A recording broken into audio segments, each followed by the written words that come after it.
बिस्मिल्लाहिर्रहमानिर्रहीम अस्सलाम वालेकुम और वेलकम बैक और लेक्चर नंबर 14 सिक्योरिटी फंडामेंटल का CCNA cyber op security fundamental.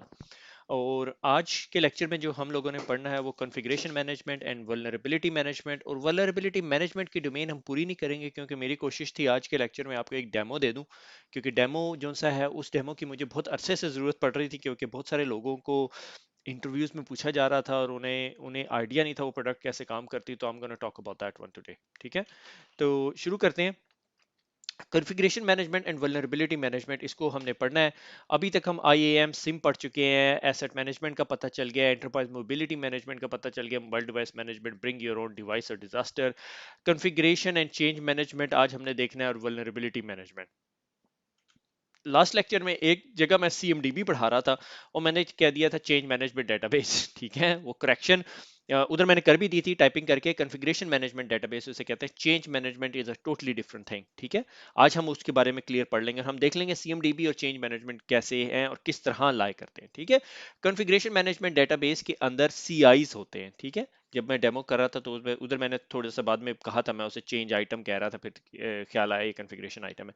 तो वो कॉन्फ़िगरेशन आइटम्स हैं। ठीक है, आपका मोबाइल जो है वो कॉन्फ़िगरेशन आइटम है। जिस तरह मैंने उस डेमो के अंदर दिखाया कि एक मोबाइल है, मोबाइल की क्या क्या सेटिंग्स है, उस पर क्या क्या पोर्ट्स ओपन है, या उसका क्या सीरियल नंबर है, उसका क्या कॉन्ट्रैक्ट है, वो सारी चीजें जो है वो कॉन्फ़िगरेशन आइटम में होती है। और बहुत सारे कॉन्फ़िगरेशन आइटम मिलके एक कॉन्फ़िगरेशन मैनेजमेंट डेटाबेस बनाते हैं।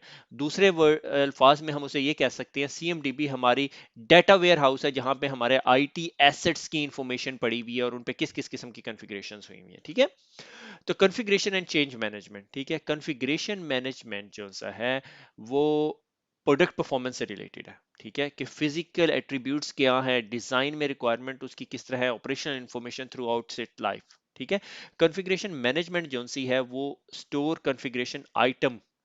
ठीक है, कॉन्फ़िगरेशन आइटम्स की जो कॉन्फ़िगरेशन है वो रखती है, जिसे हम CI कहते हैं। ठीक है, और concerns with all policies and procedure technology used to maintain integrity of an asset, कि इस एसेट की इंटेग्रिटी क्या है। कि कल को कोई बंदा जो सा है, आप लैपटॉप दिया उसकी 16 GB की रैम निकाल के 8 GB डाल के ले, और जब वो वापस करे आप कहें यार ये तो कॉन्फ़िगरेशन आइटम जो सा है ये कह रहा है कि 16 GB है, 8 GB किधर गई भाई। ठीक है, या आपने जो सा है एक लैपटॉप के ऊपर प्राइवेसी स्क्रीन लगाई हुई थी, वो कॉन्फ़िगरेशन आइटम का पार्ट है। ठीक है, वो स्क्रीन ही निकाल के ले जाए, बेचनी शुरू कर दे। ठीक है, सो ये पार्ट चीजें जो है कॉन्फ़िगरेशन मैनेजमेंट का पार्ट है। फायरवॉल की जो कॉन्फ़िगरेशन है इस part of a configuration management. अब चेंजेस जो है एसेट के लाइफ साइकिल में, जब हम चेंज करते हैं, कि एक बंदा उसके लैपटॉप में 8 GB थी, वो उसने कोई ऑटो कैड का सॉफ्टवेयर रन करना था। हम सिविल सर्विसेज की, सिविल कंस्ट्रक्शन की कंपनी है, और हमारे पास जो सिविल इंजीनियर है उसके पास 8 GB रैम थी। कल को उसके लैपटॉप को 16 GB करने की जरूरत पड़ती है, तो उसके लिए आपको चेंज मैनेजमेंट करना पड़ेगा, और वो चेंज मैनेजमेंट रिजल्ट करेगा कॉन्फ़िगरेशन मैनेजमेंट के अपडेट होने में। ठीक है, कि एक बंदा आया, उसने कहा जी मेरा ये कॉन्फ़िगरेशन आइटम है, मेरा लैपटॉप है, इसकी 8 GB से 16 GB कर दो। आप कहोगे ठीक है मैं चेंज रेज करता हूँ। चेंज रेज करोगे, बोर्ड के पास जाएगा, अप्रूवल होगी, उसके लिए पैसे मिलेंगे। पैसे लेके आप जाके नई रैम लेकर आओगे, उसको रैम अपग्रेड करोगे, कॉन्फ़िगरेशन आइटम को अपडेट करोगे। अब कॉन्फ़िगरेशन आइटम ये बताएगा कि इस चेंज के तहत मैंने इस आइटम की कॉन्फ़िगरेशन चेंज की। समझ आ गई? अगर नहीं समझ आई तो इसको रिवाइज करके दोबारा समझें। Configuration is related with the asset. ठीक है, और चेंज जो सा है handles with asset life cycle. ठीक है, ये बहुत हाई लेवल पे है, इस पे बहुत इंटीग्रेशन बहस मोबाइल से हो सकते हैं, और प्रोजेक्ट मैनेजमेंट के अंदर इस पे बड़ी बहस होती है। ठीक है, और चेंज मैनेजमेंट जो सा है वो छोटा साइकिल होता है, और configuration management is a bigger cycle. ठीक है, अच्छा, अब जो मकसद है आपको यह बताने का, वो सिक्योरिटी कॉन्फ़िगरेशन मैनेजमेंट है। कि भाई अगर आप सिक्योरिटी की बात कर रहे हैं, आप CCNA साइबर अब पढ़ रहे हैं, तो आपको पता होना चाहिए, क्योंकि SOC जो सा है मे बी चेंज कंट्रोल या कॉन्फ़िगरेशन ऑफ एन आइटम से रिलेटेड कोई काम करती हो। सिक्योरिटी फोकस कॉन्फ़िगरेशन मैनेजमेंट, कि जो कॉन्फ़िगरेशन है डिवाइसेस की, फायरवॉल जब पहली दफा सेटअप हुई है उसके अंदर कॉन्फ़िगरेशन मैनेजमेंट हुई। ठीक है, दैट इज उसका बैकअप हो रहा है, उसका सारा कुछ हो रहा है, उसकी प्लानिंग हो रही है, उसकी कंट्रोल हो रही है, उसकी मॉनिटरिंग हो रही है। मॉनिटरिंग शायद SOC के पास हो। ठीक है, शायद नहीं, यकीनन SOC के पास हो।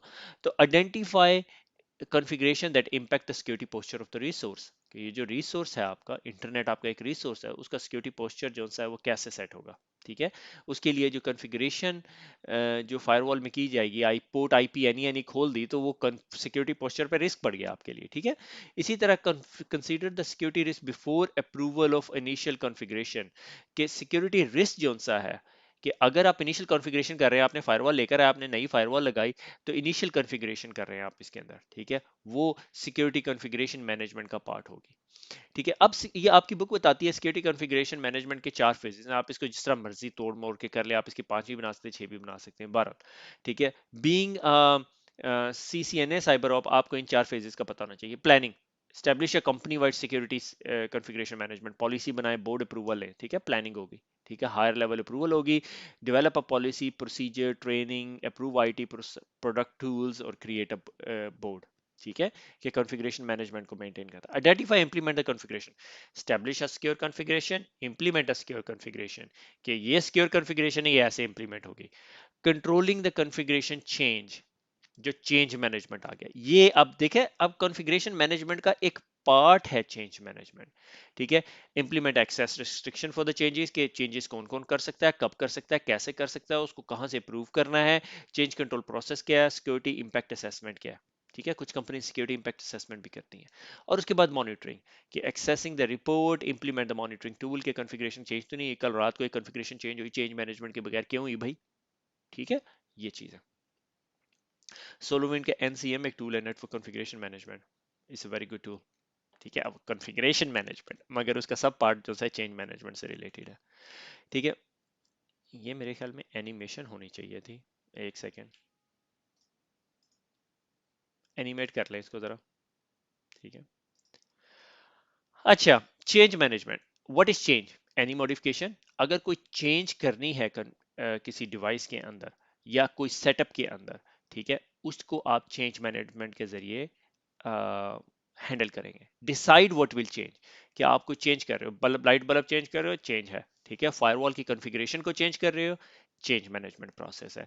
अब चेंज से है ना, 3 टाइप्स की, डिफरेंट ऑर्गेनाइजेशन डिफरेंट तरीके से उसे इंस्टॉल कॉन्फ़िगर करती है। स्टैंडर्ड चेंज, एक चेंज है फायरवॉल में चेंज करना है, ठीक है, टाइप 1 चेंज है, टाइप 2, टाइप 3, ठीक है। Type 1 changes normally network change होता है, डिपेंडिंग, ठीक है, ये आईटल की बहस में जा रहे हैं। टाइप 1 चेंज हमने कहा जी नेटवर्क से रिलेटेड है, टाइप 2 चेंज जो है हमने कहा जी सर्वर से रिलेटेड है, टाइप 3 चेंज जो है हमने कहा फायरवॉल से रिलेटेड है, ठीक है। टाइप 1, टाइप 2, टाइप 3 कर लिया।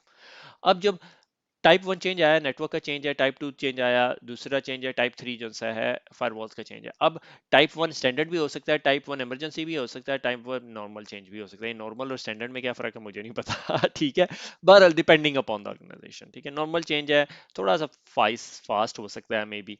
Emergency change is the key word यहाँ पर, कि अगर आपकी एक फायरवॉल है, आपका नेटवर्क है किसी वजह से ब्रेक हो गया है, ठीक है, तो आपको कोई चेंज करना है, या आप ने कोई एक एप्लीकेशन है जो इमरजेंसी तौर पे आई है, इमरजेंसी रिलीफ फंड मिल गया आपको, और आपने कोई इंपॉर्टेंट पोर्ट्स ओपन करनी है और आपके पास 24 आवर के अंदर अंदर, तो आप एज इमरजेंसी चेंज करते हो। जब एक बोर्ड होता है जिसे कहते हैं कैब, चेंज एडवाइजरी बोर्ड, ठीक है, ये कैबिनेट कमीशन कोई नहीं है, ये चेंज एडवाइजरी बोर्ड है।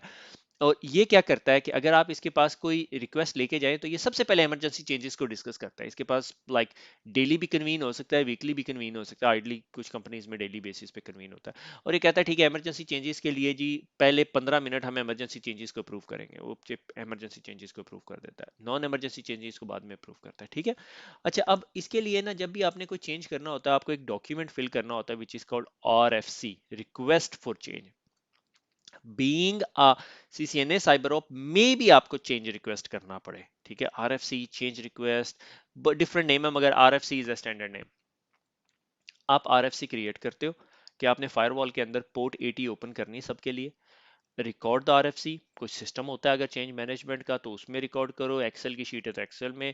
रिव्यू द RFC, आप उसको रिव्यू करवाते हो, कोई सीनियर बंदा आपकी टीम में रिव्यू करता है, कोई senior firewall admin, firewall engineer, firewall expert.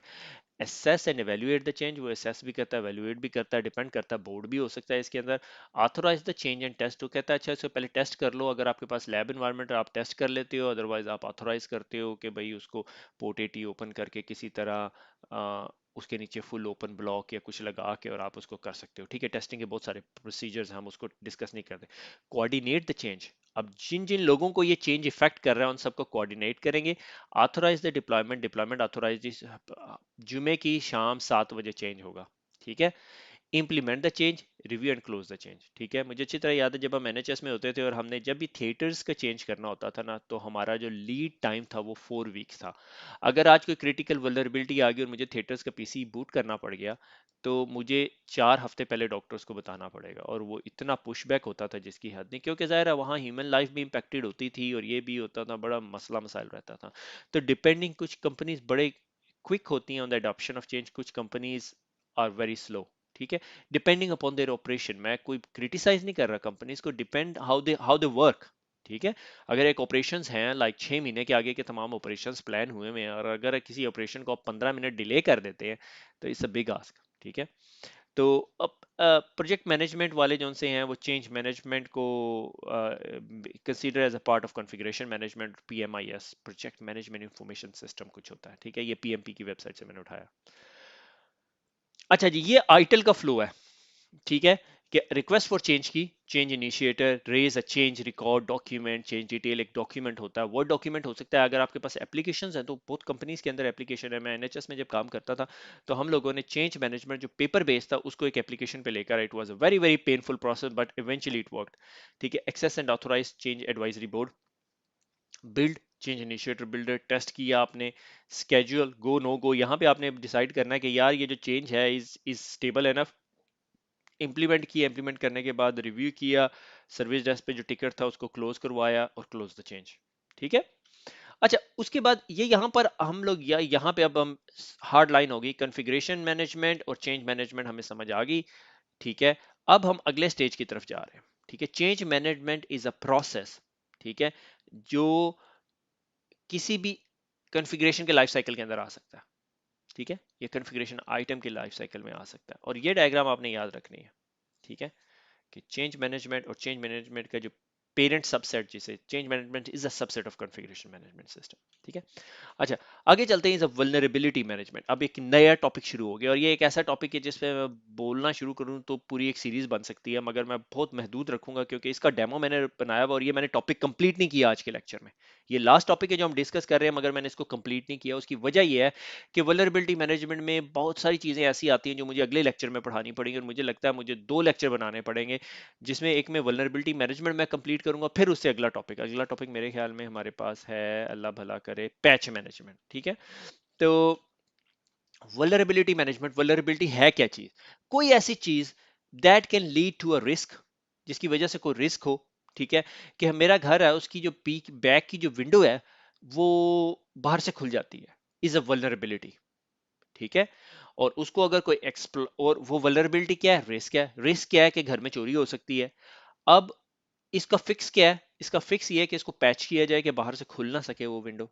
ठीक है, और अक्सर मुझे एक दफा का जिक्र है, एक बिल्डिंग के अंदर चोरी हुई, और उसकी वजह यह थी कि जो चोर था वो बिल्डिंग के फायर एग्जिट से आया, फ्रंट डोर से नहीं आया। फायर एग्जिट के बाहर वाली साइड पे हैंडल लगा हुआ था, तो उसने हैंडल से जोर से खींचा। तो उसका सोल्यूशन हमने क्या किया, वो हैंडल वल्नरेबिलिटी थी, हमने हैंडल काट दिया। अब वो खोल नहीं सकता था जब तक वो क्रो बार टाइप की कोई ऐसी चीज ना लेकर आए जिससे दरवाजा खोले। ठीक है, आइडली तो उस दरवाजे पे फायर अलार्म भी सिस्टम होना चाहिए था, बर्गलर अलार्म जिसे कहते हैं।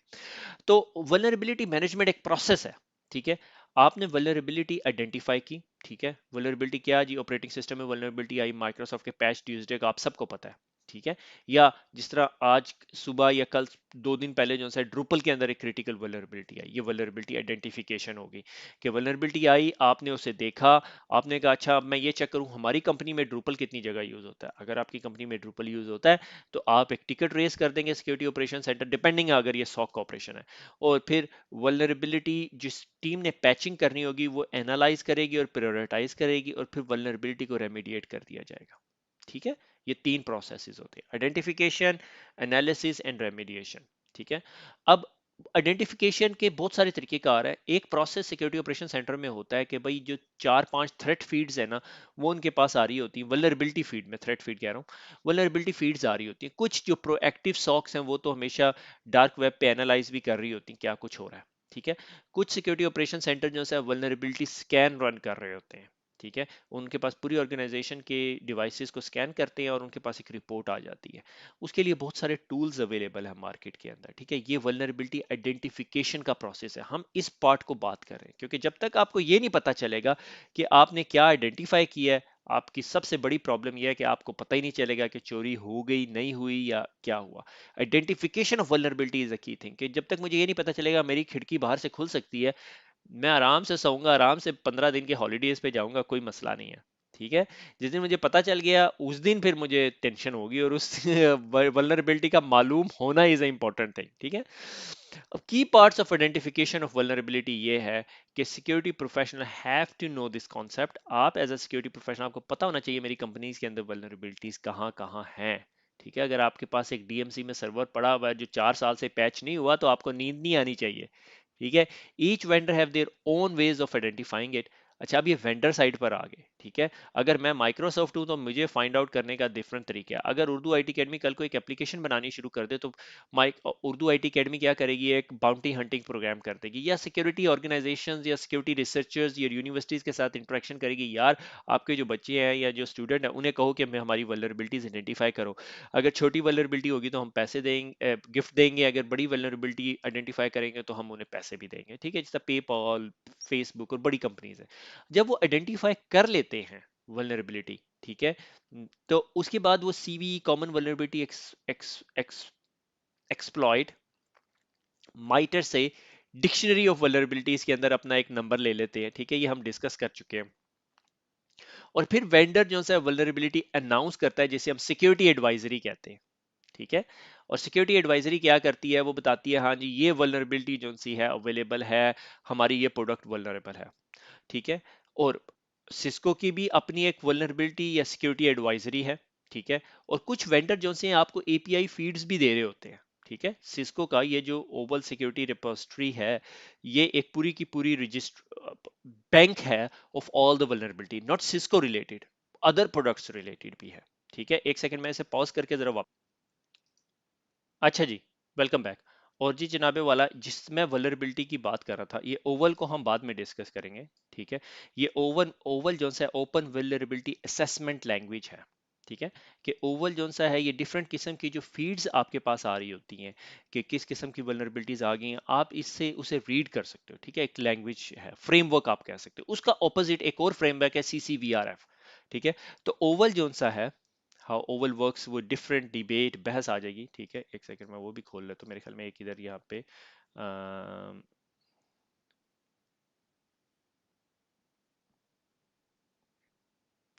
नहीं, यहाँ पे एक इनके पास एक एक एक डायग्राम होती थी कि किस तरह ओवल डिफाइन करती है कि ये सिस्टम वल्नरेबल है या नहीं।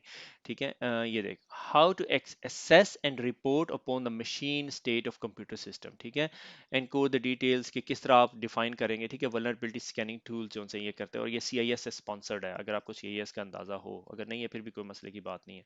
ठीक है, इसका कोड रजिस्ट्री वगैरह, इसकी एक डायग्राम थी, वो मुझे मिल नहीं रही अभी। एनीवे, तो ये जोन से हैं, ये जोन से बहुत सारी ओवल रिपोजिटरीज हैं। ठीक है, जिनमें से सिस्को उनमें से एक है।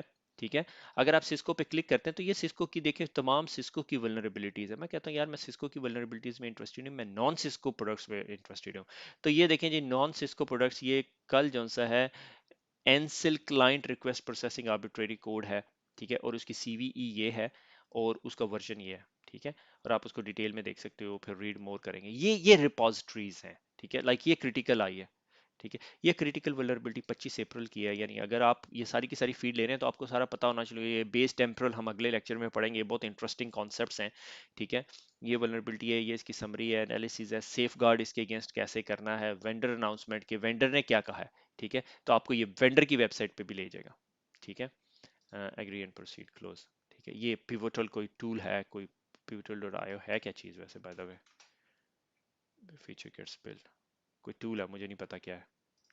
ठीक है, तो ये रिपोजिटरीज हैं, ये सिस्को उसके उसका पार्ट है, डेबियन उसका पार्ट है, सीआईए उसका पार्ट है। ठीक है, बहुत सारी कंपनी जो से हैं इस तरह के टूल्स को यूज करते हुए अपने अपने विद इन द कंपनी या आउटसाइड द कंपनी ये इंफॉर्मेशन आपको दे रही होती है। ठीक है, तो आपने अगर कभी भी किसी वल्नरेबिलिटी को देखना है या अपनी टीम को कहना है कि यार चेक करके रखें कि कौन कौन सी वल्नरेबिलिटी हैं, तो these are the best places to look for.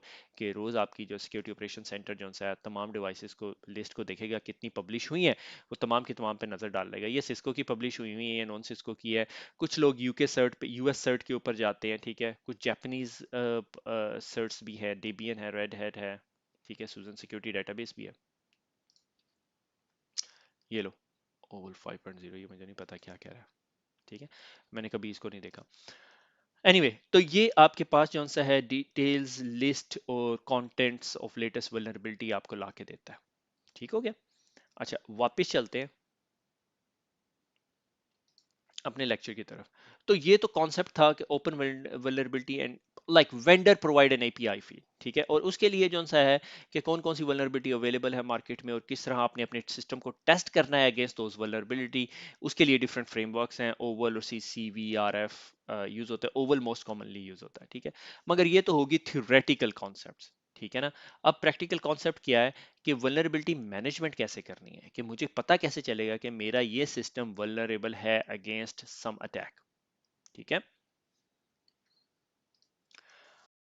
अच्छा जी, तो उसके लिए आपके पास बहुत सारे वल्नरेबिलिटी स्कैनिंग टूल्स हैं जो ऑटोमेटिकली आपको ये सारे काम कर देते हैं। जिस तरह मैंने अभी आपको थोड़ी देर पहले बताया कि ओवल के अंदर क्या है, कि ओवल एक ऐसा लैंग्वेज है जिसके जरिए आप जो सा है कंज्यूम करते हैं जो वल्नरेबिलिटी एक वेंडर ने अनाउंस की है और उसको कंपेयर करते हैं अगेंस्ट योर एग्जिस्टिंग कॉन्फ़िगरेशन, ठीक है। ये लंबा काम है। आप क्या करते हो, आप ये टूल ले लेते हो। आप में से बहुत सारे लोग अगर ऑलरेडी इंडस्ट्री के अंदर काम कर रहे हैं, आप वल्नरेबिलिटी असेसमेंट कर रहे हैं, आपको नेसस आता है, कॉलस आता है, बड़े टूल है, मगर शायद आपका ओवल से वास्ता नहीं पड़ा। ओवल की वजह ये है कि ये एक बैक एंड प्रोसेस है जो कि वेंडर खुद ब खुद कर लेता है आपके लिए। उसकी मैं आपको एग्जांपल देता हूं, मैंने यूआरएल खोला हुआ है, एक सेकंड, ये, ठीक है।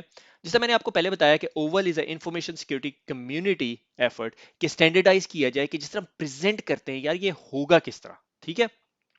उसकी मैं एग्जांपल है, जोवल एक टूल है, पर ये आप थोड़े कंफ्यूज हो जाएंगे, ये हम ऑफ द बुक जा रहे हैं, बड़ी स्पीड से हम ऑफ द बुक जा रहे हैं क्योंकि मैंने बताया जिस तरह।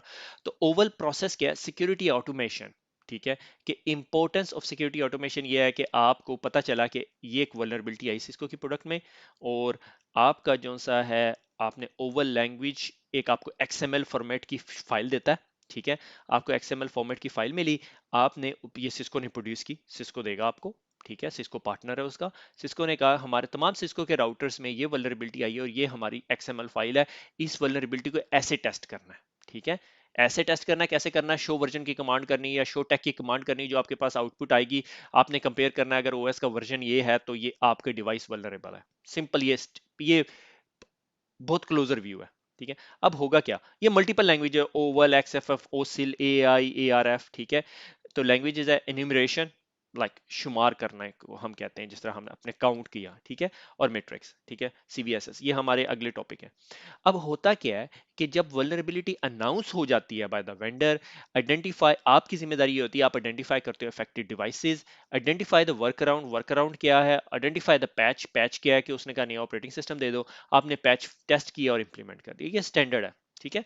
सिस्को के ओवल कंटेंट्स आप डाउनलोड कर सकते हो, ठीक है, ये सिस्को की एडवाइजरीज अवेलेबल हैं और यहाँ से आप जो है लेटेस्ट एडवाइजरीज डाउनलोड कर सकते हो, ठीक है। ये आपकी एडवाइजरी आ गई सिस्को की, आप इसको क्लिक करते हो, आपके पास पूरी की पूरी एडवाइजरी आ गई, ठीक है। ये फुल डिटेल है, इफेक्टिव डिवाइस किस तरह है, और ये शो यूडीपी करेंगे तो आपको ये आउटपुट आ जाएगी, और determine the output show version करेंगे, आपके सारी डिटेल आ गई कि आपने मालूम कैसे करना है, ठीक है।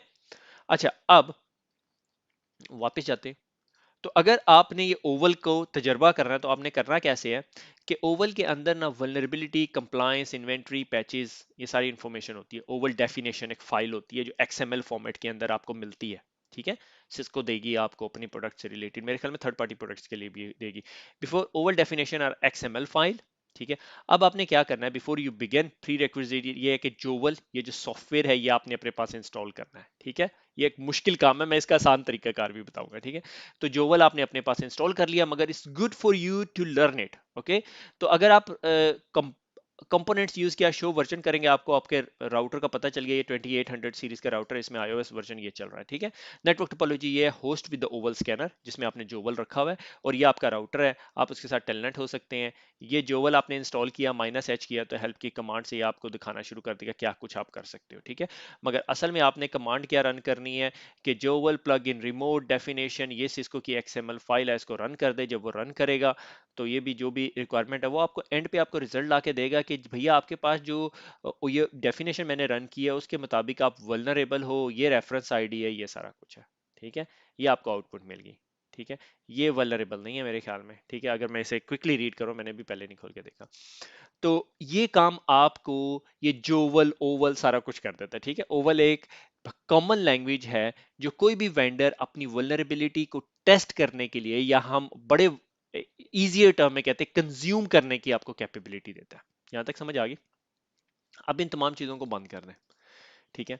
अब आपके पास एक और टूल है विच इज कॉल्ड नेसस, ठीक है, जिसका हमने जिक्र किया है यहाँ पे, नेटवर्क वल्नरेबिलिटी स्कैनिंग टूल, ठीक है। Nessus tenable, tenable Nessus, Nessus tenable, Nessus पुराना नाम है, टेनेबल नया है, वो भी ये कहते हैं tenable dot IO.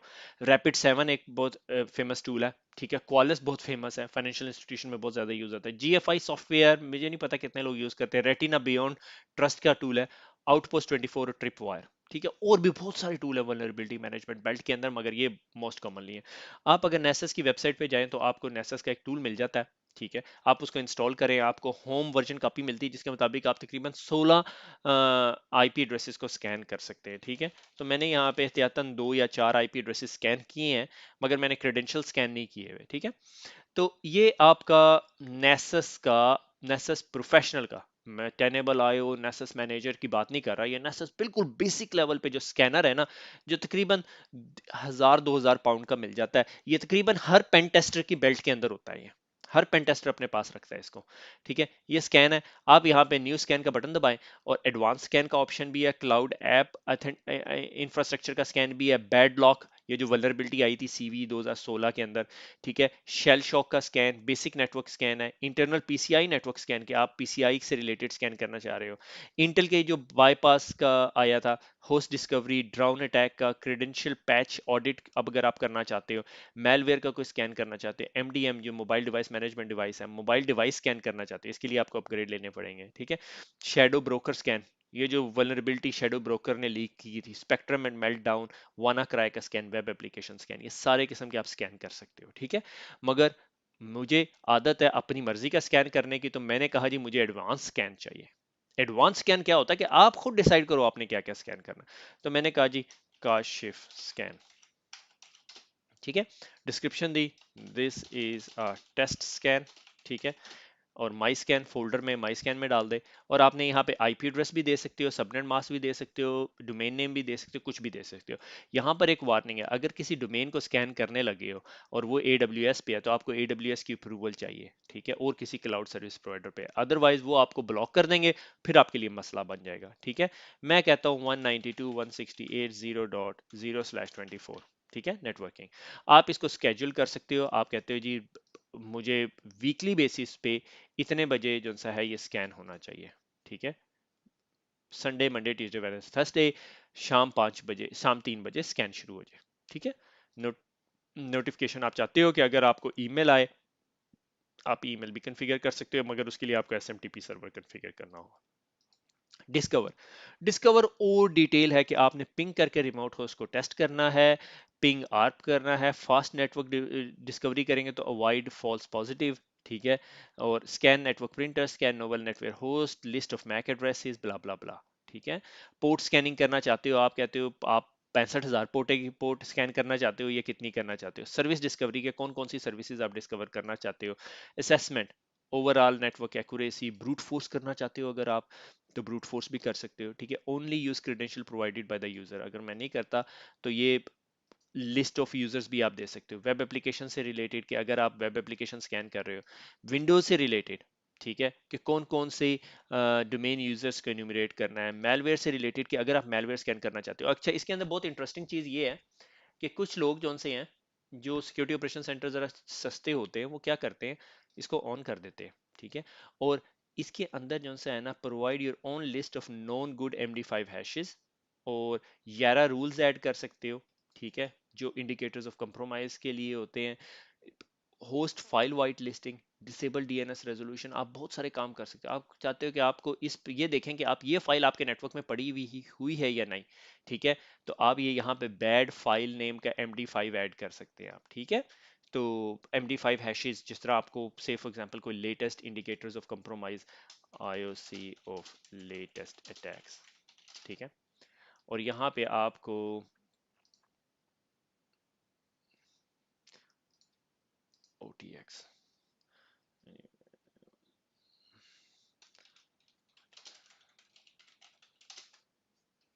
Open thread exchange है एलियन वोल्ट की, अगर उसने मुझे लॉगिन करने दिया, ब्राउज कर सकता हूँ, ठीक है। ये लो जी, ये कोई अटैक है फ्रैंक मेलवेयर और मेटा डिफेंडर, ठीक है, और इसकी रिलेटेड पल्स है, और ये SHA-1 हैश है, ठीक है। अगर ये SHA-1 सपोर्ट करता है तो मैं SHA-1 दे दूंगा, इधर MD5 सपोर्ट कर रहा है तो सिर्फ MD5 ही दे सकता हूँ, ठीक है। उसमें MD5 भी होगा इंडिकेटर ऑफ कंप्रोमाइज में कहीं पे, नहीं है ये MD5। तो ये मैं फाइल, ये जो हैश वैल्यू है ये टेक्स्ट फाइल में सेव कर दूंगा, और इसको कहूंगा स्कैन करे मेरे नेटवर्क को, तो मेरे नेटवर्क में जहां पर भी ये नजर आएगा मुझे पता चलेगा ये मशीन इन्फेक्टिव है। ये एक तरीके कार है चेक करने का, ठीक है। व्हाट इज द पॉसिबिलिटी नहीं पता, ठीक है। रिपोर्ट आपको किस किस्म की चाहिए, ठीक है, और एडवांस ऑप्शंस के आप मैक्सिमम साइमल्टेनियस चेक पर होस्ट 5 होस्ट को स्कैन करता है, अगर आप इसको फास्टर करना चाहते हो तो 10 कर दे, मगर ये आपके नेटवर्क को थोड़ा स्लो कर देगा, ठीक है। फिर क्रेडेंशियल्स के कौन कौन से क्रेडेंशियल्स आपने यूज करने हैं, जब आपने जितने पीसीस का बताया हुआ उन तमाम पीसीस का लॉगिन भी तो देना है। नॉर्मली डोमेन एनवायरनमेंट में ये होता है कि आप डोमेन के अंदर एक अकाउंट बनाते हो जिसको राइट्स होते हैं बड़े सीरियस किस्म के, लाइक एडमिनिस्ट्रेटिव प्रिविलेजेस होती हैं तमाम पीसीस पे, और वहां पे फिर विंडोज के क्रेडेंशियल्स आप ऐड कर देते हो, ठीक है। से फॉर एग्जांपल नेसस स्कैन, ठीक है, और इधर उसका पासवर्ड दे दिया आपने, ठीक है, और इसके बाद यहाँ पे डोमेन uita.com, ठीक है, और never set credentials in clear checks, start a remote registry service during the scan, enable administrative shares। ये बहुत इंपॉर्टेंट है अगर आप detail Windows third party patching भी चेक करना चाहते हैं, non Windows third party patching भी चेक करना चाहते हैं, क्योंकि बहुत सारी इंफॉर्मेशन रजिस्ट्री में पड़ी होती है, ये बहुत इंपॉर्टेंट है चेक करना। उसके बाद आप कंप्लायंस में आ जाते हैं। कंप्लायंस एक डिफरेंट किस्म की बहस है, ठीक है, कि अगर आप कहते हैं कि CIS जो सा है वो iOS के लेवल 15 के ये तमाम बेस्ट प्रैक्टिसेस चेक करे, ठीक है, या आप चाहते हो कि इधर होगा एक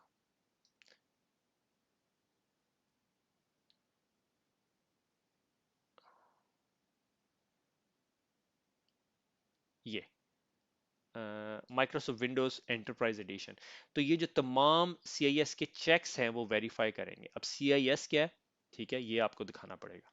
CIS CIS एक जौन सा है ना जनरल, ये नहीं है भाई CIS,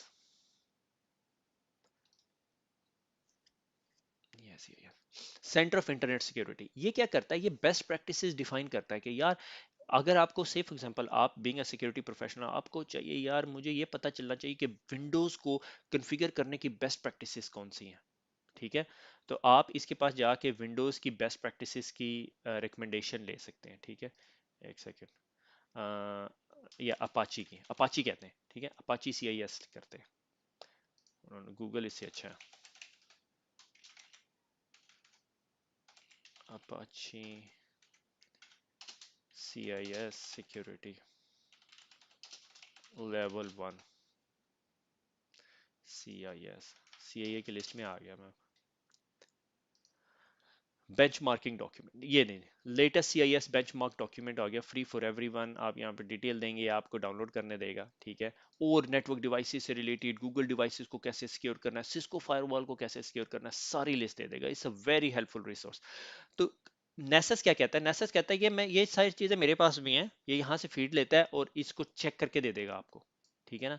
अगर आप एंड्रॉयड करें, मोबाइल आयरन है एंड्रॉयड नहीं है, सिस्को कर लें, सिस्को की फायरवॉल है आपके पास, ASA को चेक करके दे देगा आपको, ये IP एड्रेसेस और इनसाइड आउटसाइड के IP एड्रेसेस देने होंगे, ये खुद आपको ऑडिट करके दे देगा, ठीक है। कुछ सिचुएशंस में आप ऑडिट फाइल भी ऐड करते हो, कॉन्फ़िगरेशन फाइल्स भी ऐड कर देते हो, आपको कनेक्ट नहीं करना पड़ता, कॉन्फ़िगरेशन फाइल ये देख के ही आपको दे देगा, ठीक है।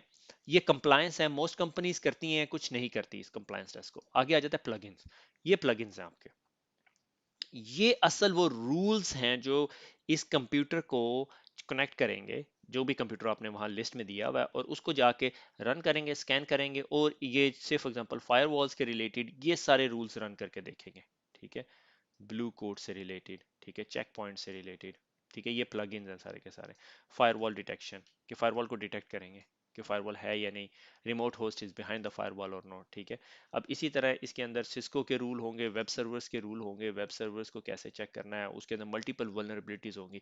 ये नेसस की जिम्मेदारी इन प्लगइन्स को मेंटेन करना है, ये असल पैसे लेता है नेसस आपसे। ठीक है, जब आप ये कर लेंगे, आपने ये तमाम प्लगइन इनेबल किए हुए हैं, ठीक है। कभी कभी मैं क्या करता हूँ, ये डिनाइल ऑफ सर्विसेज के जो प्लगइन है ना, वो बंद कर देता हूँ। ठीक है, ये 109 प्लगइन्स हैं, मगर अभी लेटेस्टली इन्होंने कहा है कि हमारे जो डिनाइल ऑफ सर्विसेज के प्लगइन है वो डिनाइल ऑफ सर्विस अटैक नहीं करते, तो लिहाजा आपको परेशान होने की जरूरत नहीं है।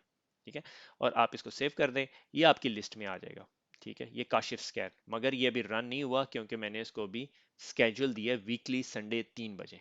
ठीक है, अब ये 3 बजने में 2-3 मिनट रहते हैं। ठीक है, तो ये एक स्कैन हो गया। ठीक है, अभी उसके अलावा आप इसकी सेटिंग्स में जाएं तो आपको पता चलता है नेसस का वर्जन कौन सा है। नेसस के लेटेस्ट जो प्लगइन्स की जो डिटेल्स है वो 27 अप्रैल को अपडेट हुआ, वो आज 29 है, तो मैं इसको रिफ्रेश करता हूँ तो लास्ट 2 दिनों में अगर उन्होंने कोई प्लगइन लिखे होंगे तो वो दे देंगे, मगर मैं 16 आईपी से ज्यादा स्कैन नहीं कर सकता। ठीक है, advance proxy settings, SMTP server जो मैंने बताया, माई अकाउंट्स, मल्टीपल अकाउंट्स आप बना सकते हैं इसके अंदर। वापस मेन मकसद आपका स्कैन के अंदर अंदर रहना। तो ये जो प्रीवियस स्कैन हैं ये रन हुए हुए, तो मैं अगर बेसिक नेटवर्क स्कैन करूं तो ये इसने 4 5 6 आईपी एड्रेसेस स्कैन किए थे। इसने कहा 63 वल्नरेबिलिटीज निकाली, मगर ये 6 मीडियम वल्नरेबिलिटी, 3 ग्रीन वल्नरेबिलिटीज है, 36 मिनट में स्कैन हुआ।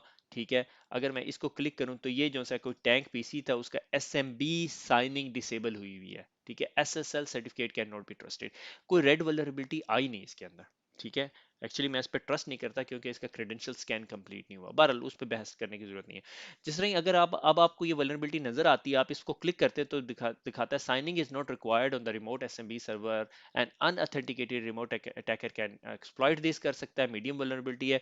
एनफोर्स मैसेज साइनिंग सोल्यूशन इसका है कि मैसेज साइनिंग एनफोर्स करें, ये लिंक दे दिए आपको। ठीक है, अगर मैं इसको क्लिक करूं तो ये मुझे बताएगा कि माइक्रोसॉफ्ट में किस तरह एसएमबी साइनिंग, 2 मिनट का रीड है, एसएमबी साइनिंग एनेबल करनी है। ठीक है, अच्छा, अब इसके अलावा क्या है कि ये इस पोर्ट से उसने ये प्रूफ आउटपुट दिया हुआ है। इधर राइट हैंड साइड पर आ जाए तो ये बताता है सिविरिटी मीडियम है, रिमोट अटैक है, पब्लिश 2012 में हुई, मॉडिफाई हुई 2016 में, रिस्क फैक्टर मीडियम है, सीवीएसएस स्कोर हम बाद में पढ़ेंगे तो मैं बताऊंगा, वल्नरेबिलिटी इंफॉर्मेशन। ठीक है, अच्छा, इसके अंदर एक और ऑप्शन भी आता है कि अगर ये वल्नरेबिलिटी जो है पब्लिक में एक्सप्लॉइट हो सकती है या नहीं। ठीक है, अच्छा, ये एसएसएल सर्टिफिकेट उसने दिखाया हुआ है, कोई एरर मैसेज है। ठीक है, इसी तरह एक और वल्नरेबिलिटी स्कैन, ये डिवाइस है, इसके ऊपर बहुत ज़्यादा निकले हुए हैं। ठीक है, क्योंकि ये मेरा मॉडेम है। ठीक है, ये लिनक्स कर्नल इसे यहाँ पे नज़र आया। ठीक है, और पब्लिशिंग डेट पे exploit is not, known exploits are available. ठीक है, अब आपके पास मीडियम वल्नरेबिलिटी है मगर no known exploits are available. ठीक है, तो इस वजह से इसकी मीडियम वल्नरेबिलिटी शायद कम हो जाए और डाउन हो जाए। ठीक है, ये बहुत इंपॉर्टेंट चीज है कि अगर डिवाइस वल्नरेबल है तो क्या कोई इसको ब्रेक भी कर सकता है क्या? अब मेरी विंडो घर के बाहर से खुल सकती है, कितने लोगों के पास ये स्किल सेट है और कितने लोगों के पास ये तरीकेकार है कि ये खुल सकती है? ठीक है ना, जैसे एप्पल का नया फोन आया होता है तो उसके ऊपर रंग बिरंगा स्क्रू डला हुआ होता है, तो वो जो डिफरेंट किस्म का जो स्क्रू होता है, उस स्क्रू की जो खोलने के लिए जो स्क्रू ड्राइवर है वही अवेलेबल नहीं होता, वो तो चाइना से जब बन के आता है दोबारा फिर हम स्क्रू खोल सकते हैं। ठीक है, अभी इसी तरह ये एक वल्नरेबिलिटी है, एक्सप्लॉइट अवेलेबल फॉल्स है, no known known exploits are available. तो ये आपके सिक्योरिटी एक्सपर्ट्स या जो सिक्योरिटी स्पेशलिस्ट है उनकी जिम्मेदारी होती है इस तरह की चीज़ों को वेरीफाई करना। ठीक है, मैं कोई ऐसी वल्नरेबिलिटी, एक्चुअली मैं चाहता तो था कि कोई क्रिटिकल वल्नरेबिलिटी निकले मगर निकली कोई नहीं। ठीक है, और ये ओवरऑल वल्नरेबिलिटी स्कैनिंग का कमाल है। ये देखें, ये 3 बज गए हैं, उसने काशिफ स्कैन करना शुरू कर दिया, ये कोई 3 4 डिवाइसेस पे स्कैन किया। ये इंफॉर्मेशन है बकायदा कि इन डिवाइसेस के क्या क्या काम है। मैं इसको ना स्कैन को स्टॉप कर देता हूँ क्योंकि मैं इसी पीसी से रिकॉर्डिंग कर रहा हूँ, मैं नहीं चाहता कि हमारी रिकॉर्डिंग की क्वालिटी खराब हो जाए। ठीक हो गया, तो ये आपका वल्नरेबिलिटी स्कैनिंग का टूल जो नेसस है, ये 5000 नहीं, 1000 या बल्कि 100 फुट व्यू, ठीक है, से आप लोगों ने देख लिया। ठीक है, आपने अब अगर कभी स्कैन करना है, स्कैन में जाएं, न्यू स्कैन करें, कोई भी स्कैन पिकअप कर लें, बैड लॉक करना है, ये करना है, वाना क्राई स्कैन करते हैं। ठीक है, वाना क्राई आईपी एड्रेसेस स्कैन दे दें, क्रेडेंशियल्स डालने की जरूरत नहीं है, अगर आप डालना भी चाहें, प्लगइन उसने सेलेक्ट कर दिया ऑलरेडी, सेव करें, स्कैन हो जाएगा। ठीक है, इसी तरह होस्ट डिस्कवरी स्कैन करना चाहते हैं, होस्ट डिस्कवरी मैंने स्कैन बकायदा ऐसे ऐसे आइडियली किया हुआ है। ये बच्चों का लैपटॉप था मेरे ख्याल में, इसमें से कुछ नहीं निकला, मेरे ख्याल में उसने कनेक्ट ही नहीं होने दिया है क्योंकि मैंने डिस्कवरेबल ओवर द नेटवर्क नहीं किया हुआ। ये एक पीसी है। ठीक है, इसके अंदर ये देखें, ओएस आइडेंटिफिकेशन इसने आइडेंटिफाई किया है, इसका ऑपरेटिंग सिस्टम कौन सा है, माइक्रोसॉफ्ट विंडोज 7 होम है।